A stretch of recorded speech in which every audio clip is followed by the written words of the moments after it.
turashimire ko mandanya kumviriza ijwi rya Amerika.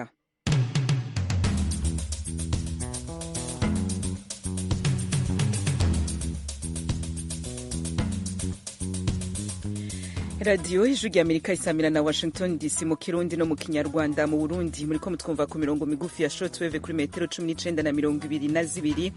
Mu Rwanda tukaba kuri FM 104 n'ibice bitatu y'ijwi rya Amerika. Abari Uganda mu karere ka Kisoro mwiriwe muratwumva tankomanzi kuri FM 88 n'ibice 9 ya radio ijwi riyobora. Ikaze mu makuru kuri no mugoroba mugiye gushikirizwa na Joe Diana Nininahazi. Mu Burundi amasendika y'abarimu n'ubushikiranganje bw'indero bateye umukono ku masezerano aheza burundu impari zari zimaze iminsi hagati y'izo mpande zibiri.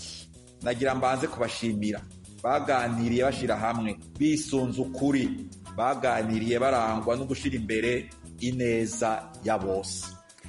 Uyu ni Sylvestre Ntibantunganya aramutse urwego rw'igihugu rujeje ibiganiro hagati y'abakozi n'abakoresha mu Burundi, ico gisha na leta bapfa muracumva handi hato.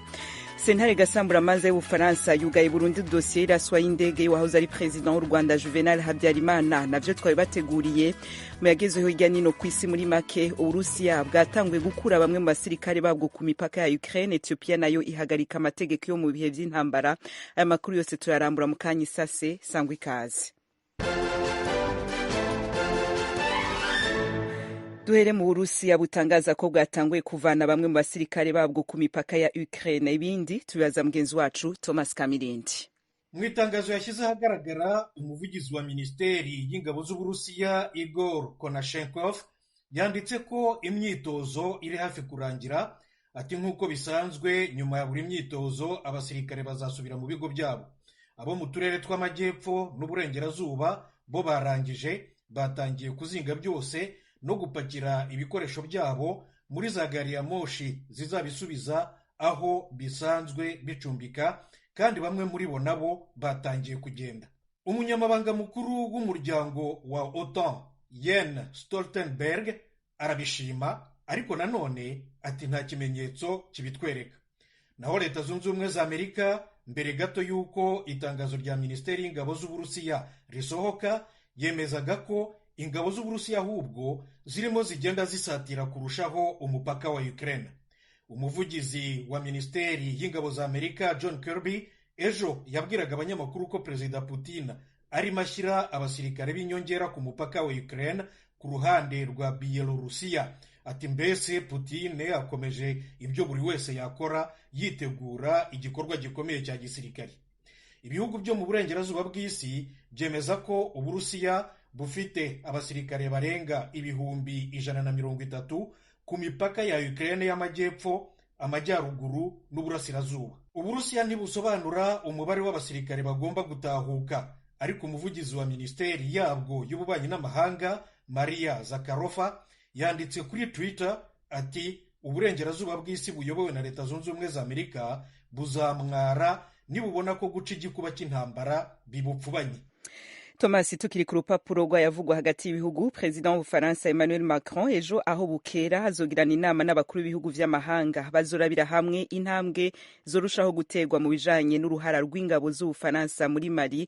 Mugenzanje ejo ni Mukankusi arabandanya nino nkuru. Umuvugizi wa guverinoma y'Ubufaransa Gabriel Attal wabitangaje yabwiye abanyamakuru ko Perezida Macron azahura n'abakuru b'ibihugu bafatanije mu rugamba ku mitwe y'iterabwoba mu karere ka Sahel.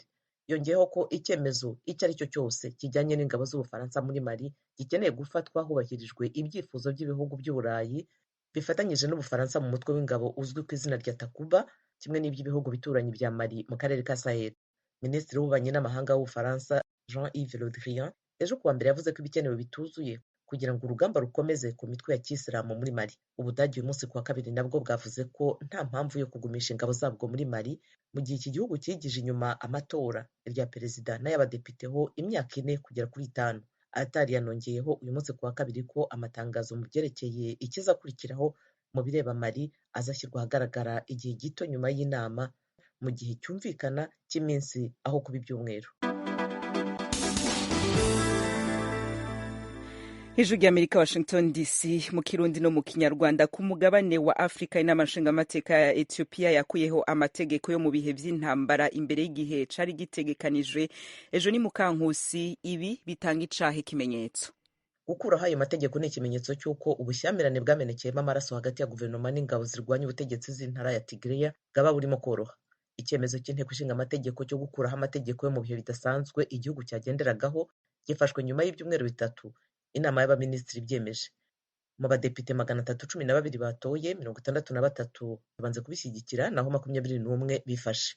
Amategeko y'ibihe bidasanzwe yahaye guverinoma ububasha bwo gufunga abaturage bataburanye no gusaka ingo nta ruhushya rw'inkiko. Abasivili bo mu bwoko Tigrinya ibihumbi barundanyirijwe hamwe kandi bashyirwa muri za gereza no mu mazu yagenewe kubikwamo ibikoresho.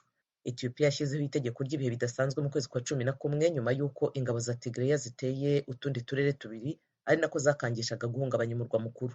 Cyakora guverinoma mu kwihimura mu kwezi kwa 12 yasubije inyuma izo ngabo za Tigray nubwo imirwano yakomeje mu ntara ya Afar na Tigray. Aha miliyoni z'abantu bari babeshejweho n'imfashanyo y'ibiribwa bafungiwe amayira, nta biribwa bihagera kuva hagati mu kwezi kwa 12. Abadiplomate b'abanyamahanga bafashije nk'abahuza hagati y'impande zombi ubu bafite icyizere cy'uko hari ibirimo kugerwaho biganisha ku mahoro. Barakoze bagenzi bacu Thomas Kamirindi na Ejo ni Mukankusi bahejeje kudushikiriza amakuru agezweho hirya no ku isi. Turaza kuba turi kumwe nabo igihe c'isaha 1:30 mu kurindira mu kubitiza akajisho kuri wezi 3 radio yacu voa@akaburungu.com, aho muza gusanga yandi makuru hirya no ku isi. Adresse ya YouTube yacu, Instagram na Facebook ni VOA radio yacu. Mukanya duca twerekeza mu karere k'ibiyaga bigari.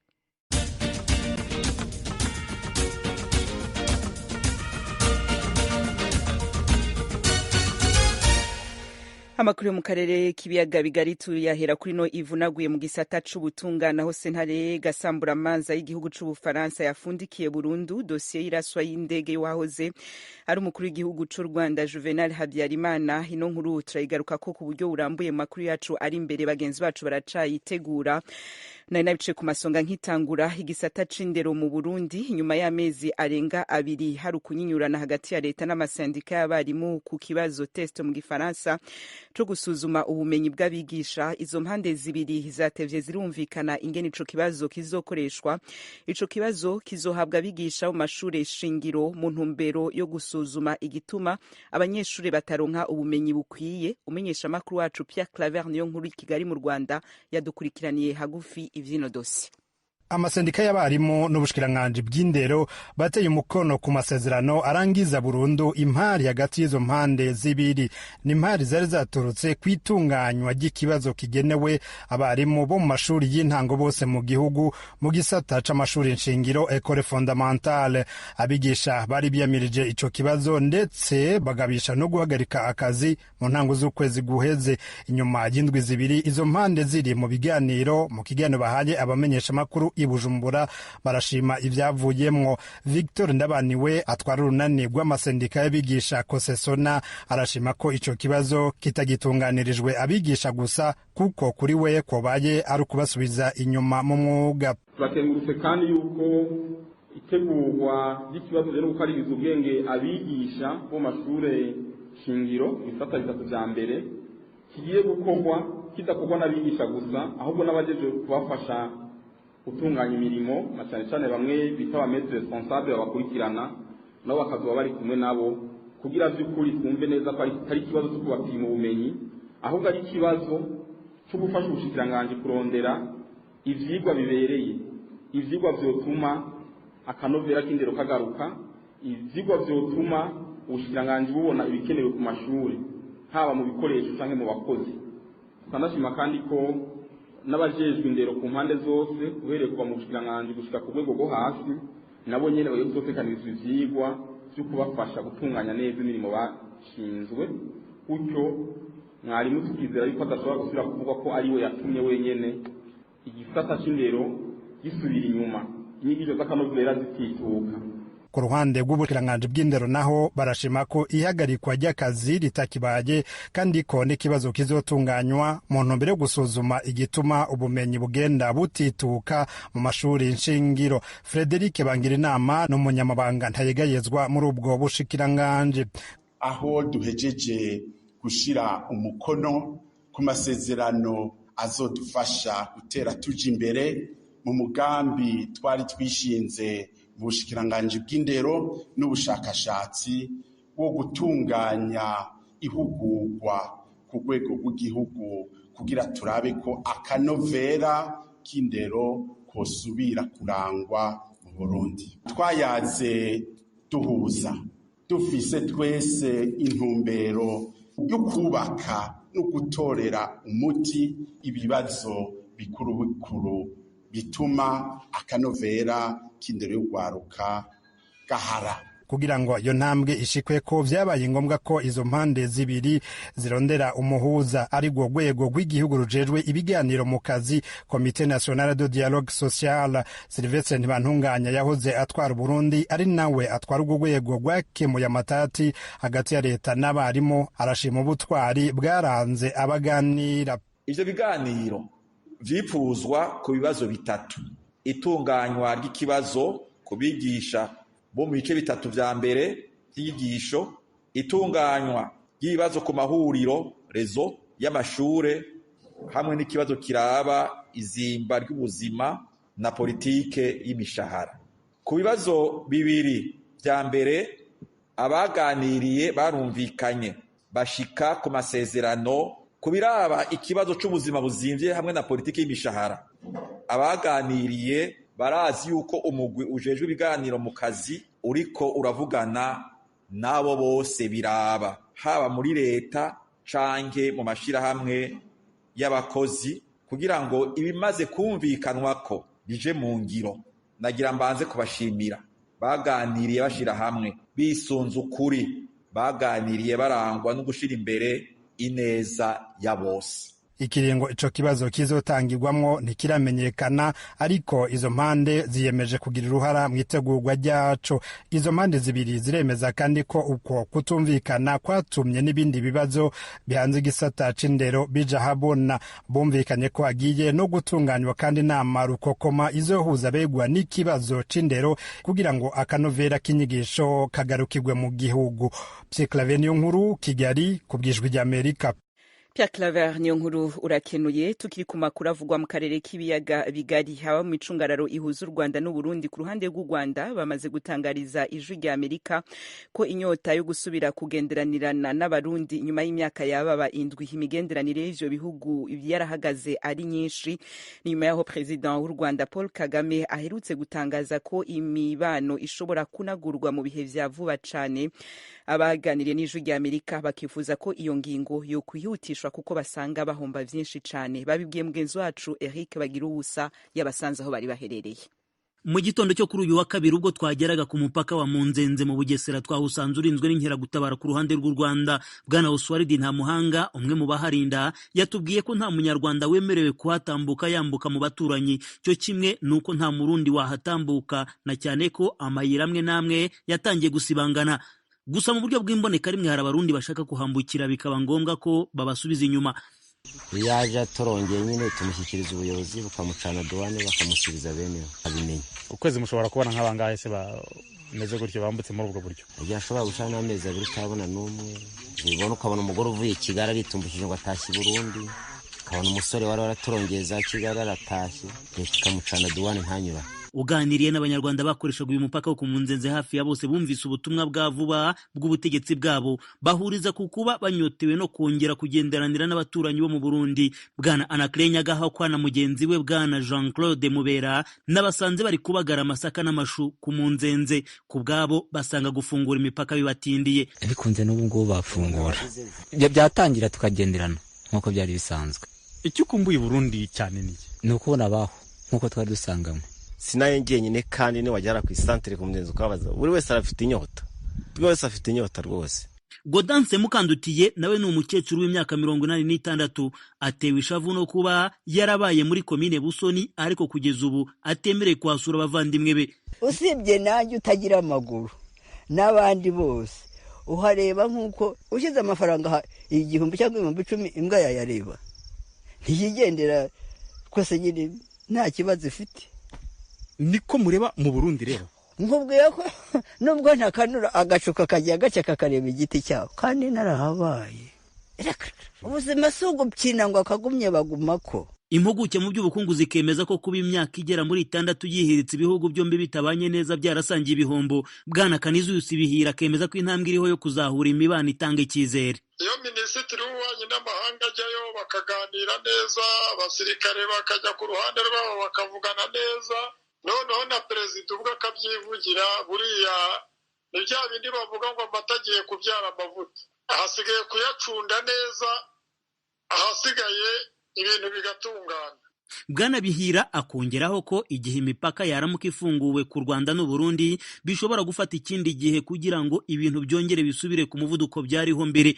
Ubushyuhe ntabwo bwahita buzamuka, uzarebe n'amazi wayatetse agashyuha akanaba urubindi. Iyo yaba urubindi akaza guhora, kugira ngo uzashyushye bigufata igihe kingana no gushyushya ya mbere, kuko ubushyuhe buba bwarashizemo. Natwe rero ubushyuhe buzaza, ariko sinavuga ngo ni mu mezi 2, ni mu mezi 5, ariko ugereranyije nka nyuma y'umwaka ubushyuhe buzagaruka rwose, kuko iyo urebye Abanyarwanda n'Abarundi tubyarwa n'umubyeyi umwe. Rubanda rw'ufi rwo rugakomeza kwifuza ko abategetsi b'ibihugu byombi bakumva gutakamba kwarwo.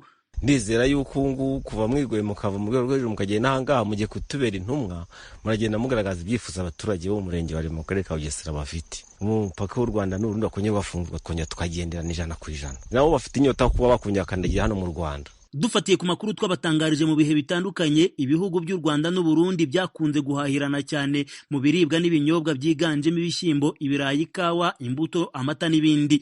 Nitwabashije kubona imibare ya nyayo igaragaza ibihombo kuri buri gihugu nyuma y'igihe gishize imigenderanire izambye. Gusa imibare iheruka Minisiteri y'Inganda n'Ubucuruzi mu Rwanda mu 2016 yemezaga ko na mbere y'uko Burundi bufunga imipaka, u Rwanda rwari rwaramaze guhomba 40% by'ibicuruzwa rwoherezaga mu Burundi. Ku itariki ya 8 z'uku kwezi nibwo Perezida w'u Rwanda Paul Kagame yongeye gutangariza abaturarwanda ko mu bihe y'isi bya vuba imigenderanire hagati y'u Rwanda n'u Burundi yaba igiye gusubira uko yahoze. Perezida Kagame yabitangaje amaze kwakira indahiro z'abategetsi bashya muri guverinoma. Hari intambwe igenda iterwa ishimishije, ngira ngo mu bihe biri imbere umubano uraza kugenda urushaho kuba mwiza n'Abarundi n'Abanyarwanda babana uko bikwiriye, uko byari bisanzwe n'ubundi. Iri ni ijambo ryongeye kurema agatima abaturarwanda batari bake cyane abaturiye imipaka ibahuza n'u Burundi. Aho ijwi rya Amerika yageze ni mu murenge wa Kamabuye mu karere ka Bugesera mu burasirazuba bw'u Rwanda. Aha hari umupaka muto wa Munzenze abaturage b'ibihugu byombi bakoreshaga nk'inzira y'Ibusamu, uhana imbibe na komine Busoni mu ntara ya Kirundo mu Burundi. Ku ruhande rw'u Burundi, Perezida Evariste Ndayishimiye nawe ubwo yakiraga Minisitiri w'Intebe w'u Rwanda Bwana Edouard Ngirente mu mwaka wa 2021 Burundi bwizihiza umunsi w'ubwigenge ku nshuro ya 59, ubwo bwitabiriye yabubonye nk'intambwe idasanzwe. Hariho igitabo twari tumaze imyaka twandika, Burundi n'u Rwanda, turizeye yuko ubu tugira tugisome kugira ngo dutangure igice gishasha. Turizeye yuko rero ibya kera turiko turabisozera, ibishasha bigira bishike. Nibutse ko intandara ari imvo za politiki zakomotse ku yindi manda ya nyakwigendera Petero Nkurunziza wategekaga Burundi mu mwaka wa 2015. Uburundi bwashinje u Rwanda mu buryo butaziguye n'ubuziguye gushyigikira bashatse guhirika ubutegetsi bwa Perezida Nkurunziza. Ibirego u Rwanda rwamaganiye kure. Ikiriho ku bihugu byombi, rubanda ntirubura gukomeza guhanga amaso ku mipaka yaruhuzagana cyane ko rwamye rusangira kabisi nagahiye. Bagira ubusajwi rya Amerika ku Munzenze ku mupaka w'u Rwanda n'u Burundi. Eric nanje ndakongere ko ejo kuwa gatatu ariho vyiteze ko President w'u Burundi Evariste Ndayishimiye afata indege mushikane i Buruseli ku murwa mukuru w'Ububirigi, ahazo kwitabira inama igira 6 y'ubumwe bwa Buraya n'ubumwe bwa Afrika ku nshuro ya mbere nyuma y'imyaka 7. Abategetsi b'u Rwanda n'u Burundi badahura imbona nkubone bashobora rero kuzohurira i Bruxelles. Ko bazovugana ivy'imigenderanire yavyo ntiturabimenya, ariko ico twemeye tuzobikurikiranirana hagufi hama tubatangarize ivyo nama twibanda cyane kubiraba Uburundi n'u Rwanda. Tumira amate gato hanyuma duce tubandanya n'igice ca kabiri cano makuru. Tuandanirize ku kiganiro kigufi mugenzi wacu Frederic Nkundikije yakoranye na bamwe mu rwaruka baheruka kwitabira inama President w'u Burundi Evariste Ndayishimiye yakoranye n'abakiri bato bikorera utwabo mu Burundi. Mu bo yatumiye harimo Madame Salome Ntegeka yashinze ishirahamwe Kimax rigwanya ikibazo co gufungura nabi mu bana. Hugues Nimpagaritse warongoye isosiyete yitwa Green Production Corporation ibanga yitaho kubungabunga ibidukikije. Wa gatatu Nkundikije yatumiye ni Apollinaire Nshimirimana Umurundi aba muri leta ya Georgia aha muri leta zunze ubumwe za Amerika akaba ari umuhinga yanonosoye ivyerekeye ubutunzi. Hugues ni watangura avuga ico yakuye mu nama abikorera utwabo bagiranye na President Evariste Ndayishimiye mu ntango za kuno kwezi kwa kabiri turimo.